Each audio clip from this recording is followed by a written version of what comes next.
Yeah, I'm going to be That boring. I'm going to put you all to sleep. I get it. Good afternoon. I'll give a quick recap on the weekend at Auburn. Any road win obviously is a great win, especially in the fashion that we came back from a 17 to nothing deficit. I think the things that stand out after, doing a deeper dive, defensively in the second half, the turnovers, taking the football away, and then, running the football. We looked at our last three SEC games. We're averaging 6 yards per rush in the second half. I think we've said from the very beginning the ability to run the football in the SEC was going to be a very important part of winning football games. We'd like to win them in a different fashion, but winning is winning, and I think those things stand out. Special teams was much improved. We're getting the kind of play and effort necessary. If there are penalties on those teams, we're getting great effort from that group, and I think those are probably the highlights in terms of things to take from. But look, I'm going to say this, and I'll talk to our team about it a little bit later. It's pretty clear this team plays with great heart, and they'll fight. But heart and fight will not win games against the opponents that we're going to have over the next month or so. We're going to have better execution. We're going to have to coach better. And those things we're going to have to be on display starting this weekend against an outstanding Tennessee football team. Josh Heupel's done a great job in a very short period of time of, putting his stamp on this team. It is a fast-paced team. They're the fastest team in college football. They snap the ball with an average of about 20 seconds on the clock. It's led by Hendon Hooker, who I got a chance to go against when he was at Virginia Tech. He is talented. He's big. He's physical. He can throw the football. He runs it, and he's got playmakers. They're electric at the slot with Hyatt.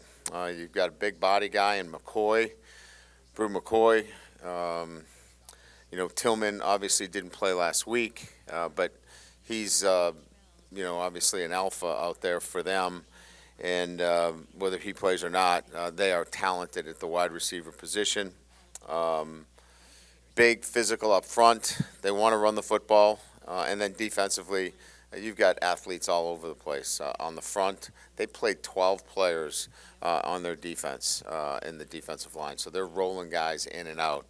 So I think, a team that is deserving of their ranking. They've earned it. They're talented on both sides of the ball. Special teams, aggressive. I think they've got, something like 15 kickoffs and half go to the right, half go to the left. A very talented kicking team. So a great challenge for our group, one that we're looking forward to. 11 a.m. start, so get there early.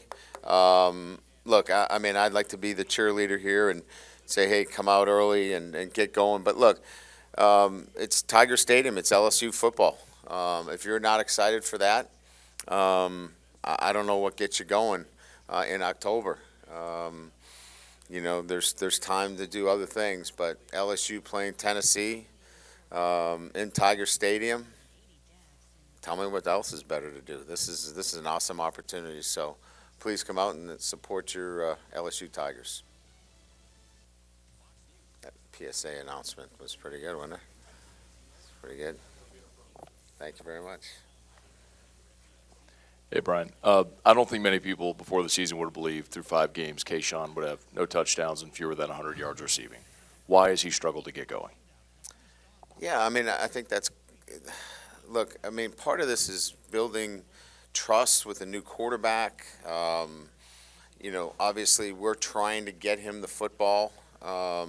He's getting a lot of double coverage. We're still winning. He's happy that we're winning.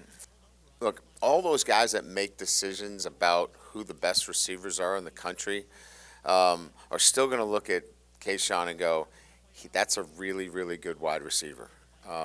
Numbers are numbers. At the end of the day, he's going to continue to play this game at the next level, and the numbers won't dictate where he gets drafted. It's his ability to continue to play the game at the highest of levels, and when you turn on the film and he's running full speed and he's beating guys and the ball didn't come to him for some whatever reason, that's out of his control. So what Keyshawn continues to do better each and every week is he controls what he can control. And he does that in practice now, and he does that in games. He was happy we won the football game. Would he like the ball more? Absolutely. Would I like to get it to him more? Absolutely. But he's handled himself in the right way, and he continues to work for the team. Ryan, sort of building off the passing game, I guess, discussion, there hasn't been much of a downfield vertical threat, I guess, this year. Is there a solution that you have in mind for that, or are you going to kind of have to live with like the quick passing game and just trying to make that more effective than it was against Auburn? We've had, I mean, if I could give you a video clip of all the, the throws downfield. We've had a number of deep ball throws. They weren't this week. Last week against New Mexico, that was a cover 8. That was short passing game, catch it, run after the catch, threw for over 300 yards. This past weekend was not good enough. That's not going to get you a sustainable offense that can win games at the highest level in the SEC. But that's coaching and that's playing. And what I mean by coaching and playing is we have to prepare better. Our fundamentals have to be better. We have to look at the passing game. Are we doing too much? Are we doing the things that highlight our players?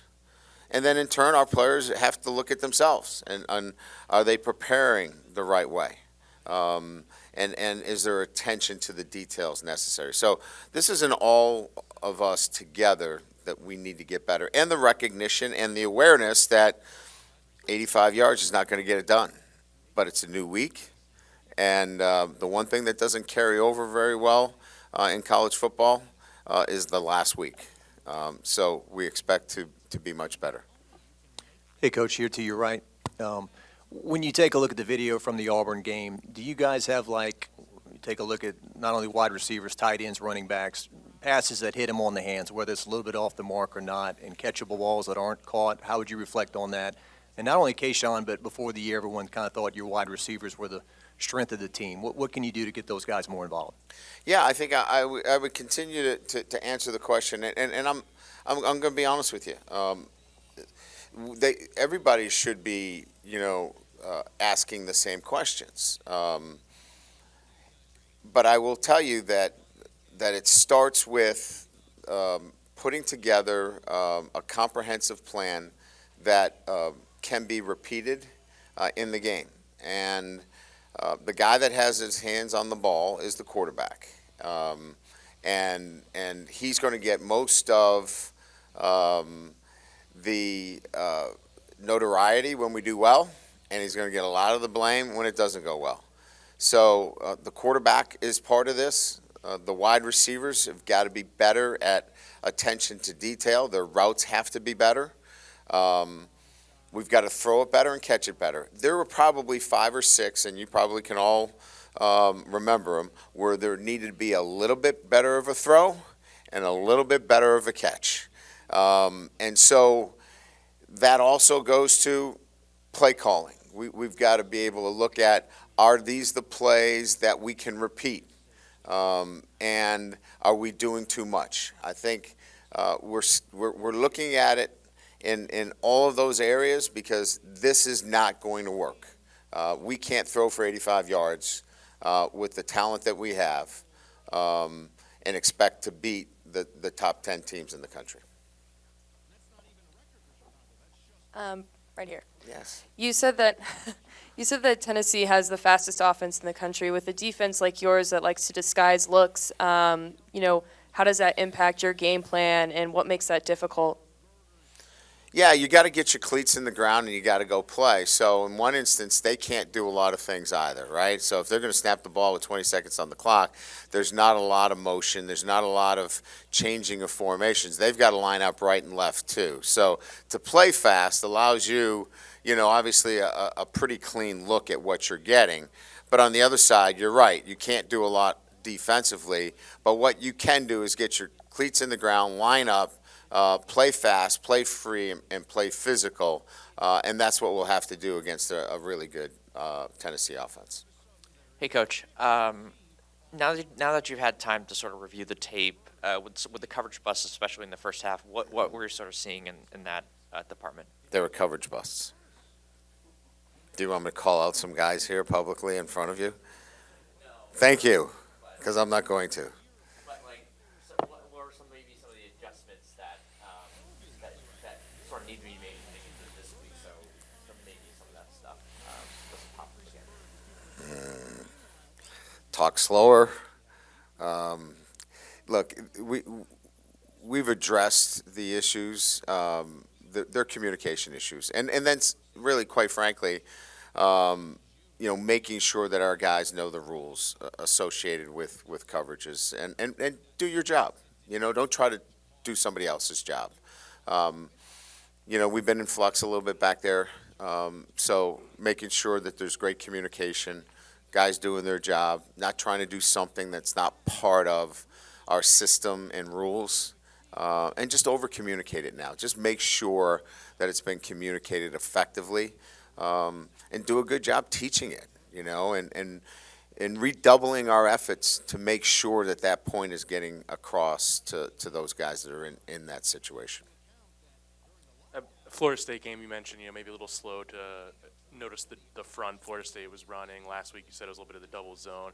I guess, do you think that's just kind of, week to week what it's going to be, a little bit of, working on noticing what's going on with the defense and Jaden Daniels just kind of, recognizing?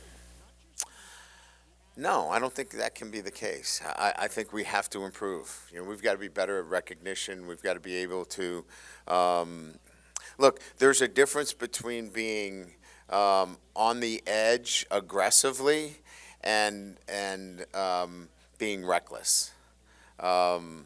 We're way too conservative right now, and so I don't want to throw interceptions. That's not what I want to do. I don't want to turn the ball over. We haven't thrown any. And that's not necessarily a bad thing in one respect. But if you're looking to be aggressive, you're going to throw an interception or two because somebody made a great play, because you trust that you're going to throw it in there. And we got to get Jaden to be a little bit more on that edge, and be a little bit more aggressive. And we will. We'll get there with him. Because that's the nature of this position. This position has to be, with the skill players that we have, we've got to get that ball down the field, and we got to get it into some tight windows sometimes. They're not always going to be wide open, but those guys can make plays, and we got to get them the ball. Brian, can you talk about John Emery's game, and was the fumble necessarily his fault? It seemed like the backside defender came in untouched. Well, we had one side of the line going left and the other side of the line going right. That's not a good thing. And so what actually ended up happening on the play was the backside lineman was pulling, and he was not supposed to be pulling. And John didn't expect it and got run into, and the ball came loose. Unexcusable. I mean, you still have to have great ball security in that situation. But it was a miscommunication, an understanding of what the play was. Somebody thought it was right and it was going left, and we had just a circus going on up front, and it created that collision in the backfield, which was unexpected, and jarred the ball loose. Yeah, I mean, obviously the physical run was amazing, right? I think we still have to settle him down a little bit in the passing game. He had the nice catch, obviously, up the sideline, soft hands. He needs to play with that kind of calmness in the passing game. He got a little antsy the other time where he dropped it, but he's coming along. We can see it coming, and I just think it's just more reps for him, and he'll continue to settle in nicely. Coach, right up the middle, just curious about your offensive line play. Obviously, it's been looking different each week. Where is it health-wise, and how did you think they did given the circumstances they were facing? Yeah, I mean, we put a lot of pressure on them in the second half, obviously, right? I mean, we got down big. We had a great drive. I thought the protection was really good against some really good pass rushers. Remember now, we put 55 and 29. 55 got hurt, but they had 98 come in. They had two legitimate pass rushers, and you got two true freshmen out there battling. But I thought, by and large, the offensive line has been a bright spot for us. And then, like we've talked about many, many times, the ability to run the football when everybody in the stadium knows that, LSU is going to run the football, and, exerting our will to close out football games in the SEC says a lot about the growth of that offensive line. Yeah, he'll be back. He'll practice this week. Coach, down here in the front, how is Daniels physically? And two, after 5 games, are you where you thought you would kind of be as a team? Daniels is fine. He had a bursa sack, which is, I don't know the exact, medical deal with that. I wish I could be a little bit more precise and articulate, but it's much more, it's not structural at all. But it's painful, and so he was in pain, and so he just felt like he was hurting the team being out there. But he felt good yesterday. The exam was clean.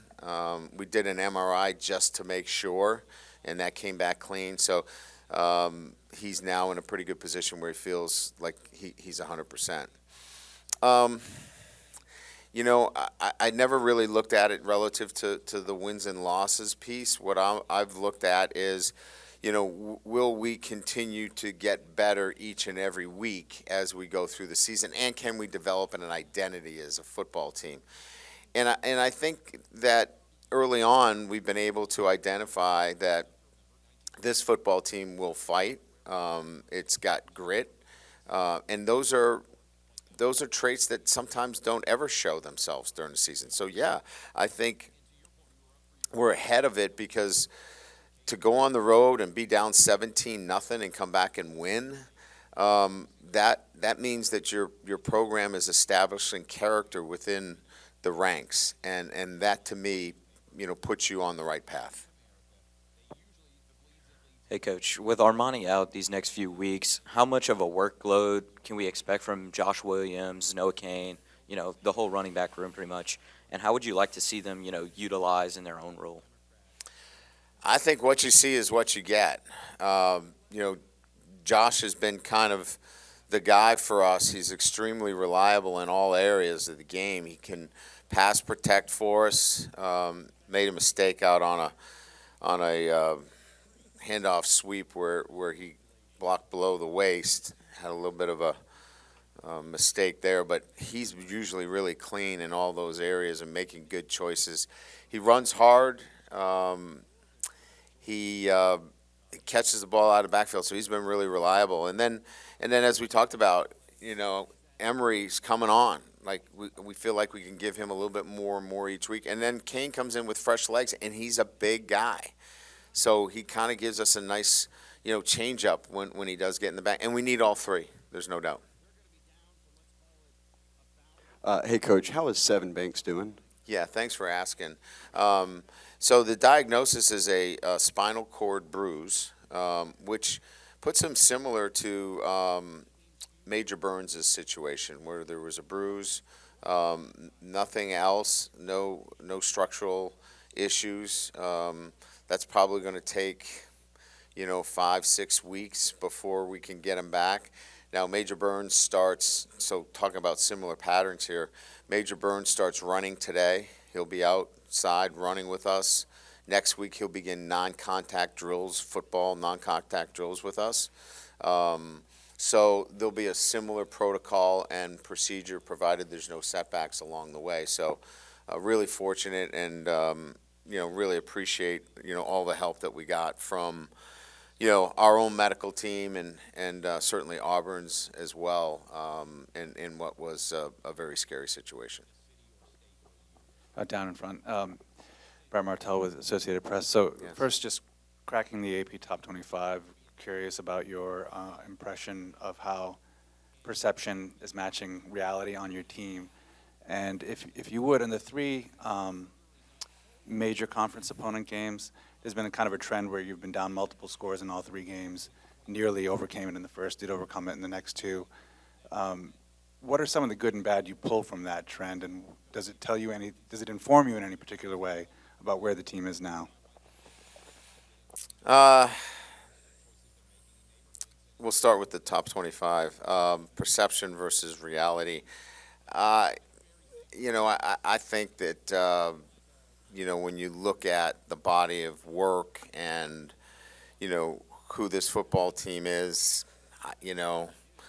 there's probably 35 teams that could be in the top 25, right, from 25 to 35. So, that really is, a judgment call. And we feel like at this point, the development of our football team will continue to take place through this month. And I think the more germane question is, how do you get off to a better start against Power 5 teams so you're not have to rally in the second half? And what I will make clear when I get a chance to talk to the team is having heart and, fighting the way we do, that's not going to get it done against Tennessee. That's not going to get it done against Florida or Mississippi or Alabama. We're going to have to execute better. Our details are going to have to be better technically, tactically. We got to coach better. So hopefully what's come out of this is that we've learned that our preparation is going to have to be so much better. And then bring the heart. Then bring that fight. Because you're going to need that too. But you can't just rely on that and play sloppy football and expect to win these games. I know you've seen a lot of football and great football over the years. The play B.J. Ojulari made to come from the backside and run the quarterback down and force that fumble, how good a play is that? How gifted is he as a player? I told him that was a captain's play. And what I meant by that was that was an effort play, and that was a timely play that gave us the life that we needed at that particular time. Remember now, it's 17-0, and we needed something good to happen. And a leader like BJ made a play when a play needed to be made. And those things need to happen. Players need to make plays, and BJ made a big play in that moment. Hey, Coach. The run defense has been pretty consistent for you guys over the last several weeks. Mekhi Wingo has been a big part of that, but just how would you evaluate the interior D-line's play, especially since losing Mason Smith early in the year? Just how impressive you've been with that group and how they've held up. Yeah, it's it was good this past weekend, and I think it got to that level. Wingo's been our most consistent. What made it better was J-Roy. His play this weekend is what we need to see from him each and every week. Now, he's been banged up. He's had a back issue. He's been banged up. He was injury-free this week. He practiced all week, and you could see it in the way he played. If we can get that kind of play from J-Roy each and every week, we're going to be pretty good up front, even with the loss of a great player like Mason Smith. If I can go back to Garrett for a second, just clarification. Which hand did he break, and is he still your backup center if he can't snap, if it was his right hand? It was his left. So he's still your backup center? Yes, he is. Who else is repping there? Fitzgerald West. He was not available because he was in our concussion protocol. So we were up to you as the center. That's not good. That's what I mean. T-Bob could probably do it. Throw it back there. Did it?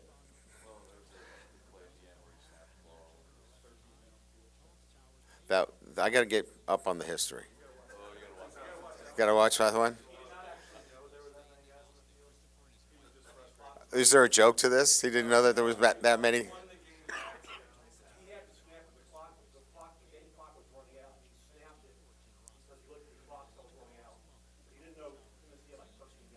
Oh, they did too. So we got a penalty, re-snap, win the game. Of course, that's how he's historic in this sport. I get it. Let's try to do something better. Thank you.